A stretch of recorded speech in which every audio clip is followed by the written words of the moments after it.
Jenayah Cyber. Apakah itu jenayah cyber? Jenayah cyber merupakan jenayah komputer yang baharu pada abad ini. Jenayah cyber ini terdiri daripada unsur penipuan, kerosakan atau pengubahsuaian program atau data komputer, pencurian maklumat, penggodaman dan lain-lain. Kemunculan internet sebagai alat komunikasi terkini menjanjikan satu wadah penyebaran maklumat yang memantapkan ilmu dan maklumat. Oleh sebab tiada siapa yang dapat mengawal perjalanan maklumat di dunia cyber, berjuta-juta laman web telah dihidupkan. Bermacam-macam maklumat sama ada benar atau salah, idea, ideologi, propaganda dan tidak kurang juga pornografi disebarkan melalui internet. Sementara itu, jenayah cyber kategori penipuan termasuklah skam yang saban tahun mencetak jumlah paling tinggi. Pakar sains komputer Profesor Dr. Norita Muhammad Nawawi berkata, peningkatan statistik jumlah jenayah cyber sangat membimbangkan yang melibatkan kerugian puluhan ribu ringgit daripada mangsa. Pada masa yang sama, jenayah cyber kini menjadi jenayah utama semasa musim COVID yang melanda negara Malaysia. Ramai skamer yang cuba membuat panggilan palsu, pengiklanan skim cepat kaya, tawaran pekerjaan dan pengiklanan cabutan bertuah dalam talian. Penjenayah tahu mangsa mereka dalam keadaan terdesak dan mereka juga menantikan masa yang sesuai untuk mangsa mereka terjerumus dalam sangkar jenayah cyber.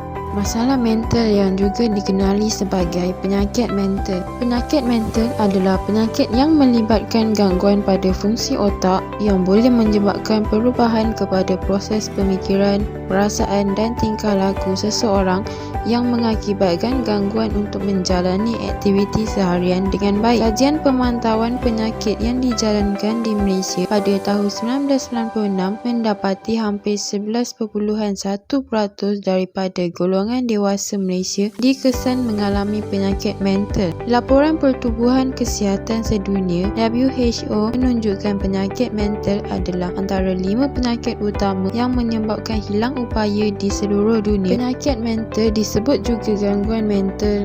Penyakit jiwa atau gangguan jiwa adalah gangguan yang mengenai satu atau lebih fungsi mental. Penyakit mental adalah gangguan otak yang ditandai oleh terganggunya emosi, proses berfikir, perilaku dan persepsi penangkapan panca indera. Penyakit mental ini menimbulkan stres dan penderitaan bagi pesakit dan keluarganya. Masalah mental tidak dapat diketahui penyebabnya dengan tepat sehingga hari ini. Kajian masih dijalankan untuk memperincikan punca sebenar penyakit ini. Namun, terdapat beberapa faktor yang menyumbang terjadinya penyakit mental.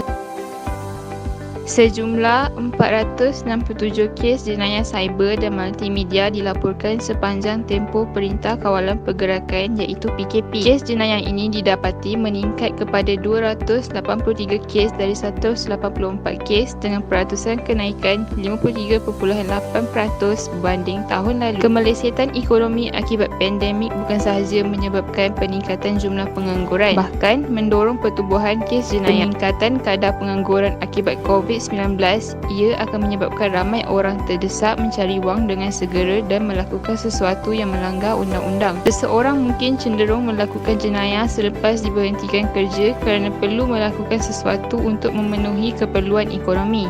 Emosi mereka alami selepas diberhentikan kerja tanpa alasan yang kukuh sangat mengecewakan, lalu mendorong memilih cara salah bagi mengurangkan tekanan dengan melakukan jenayah. Dengan kata lain, peluang semakin buruk di sektor pekerjaan menjadikan aktiviti jenayah kelihatan lebih menarik. Dengan lambakan penganggur yang mahir dalam komputer, cubaan melakukan serangan cyber nampaknya semakin mudah. Apatah lagi beratus-ratus tutorial dan manual digital mengenainya dapat diperoleh terus daripada internet.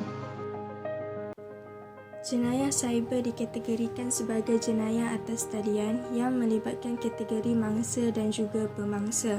Kesan-kesan jenayah cyber kepada mangsa adalah mangsa akan mengalami tekanan perasaan seperti mangsa akan cepat marah, malu dan trauma disebabkan jenayah cyber.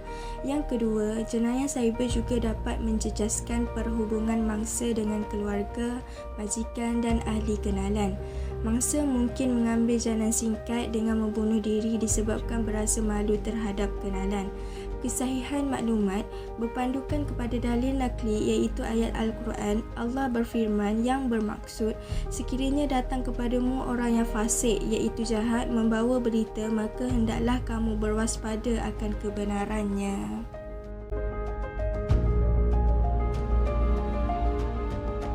Pertama, mengukuhkan prasarana keselamatan cyber dan mengawal selia ekosistem komunikasi dan multimedia dalam negara.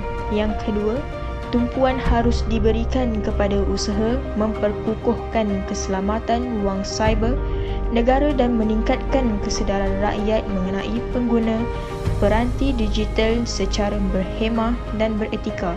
Yang ketiga, melaksanakan pelbagai program kesedaran keselamatan cyber bagi memberi pendedahan dan pendidikan kepada pengguna internet mengenai bahaya, ancaman dan jenayah cyber, antaranya inisiatif etika cyber kebangsaan. Kerajaan perlu menaik taraf kompetensi pengamal keselamatan cyber sedia ada. Selain memupuk golongan profesional keselamatan cyber berwibawa yang baharu serta meningkatkan daya saing dalam mempertahankan keselamatan cyber negara, kerajaan juga perlu mengambil pendekatan dan penyesuaian yang holistik dari segi sumber manusia, proses dan teknologi dalam menangani keselamatan cyber. Kita juga perlu menyesuaikan diri dengan keadaan semasa, menjadi lebih inovatif dan bertindak dengan cekap serta pantas terhadap sebarang ancaman cyber yang sedang akan berlaku.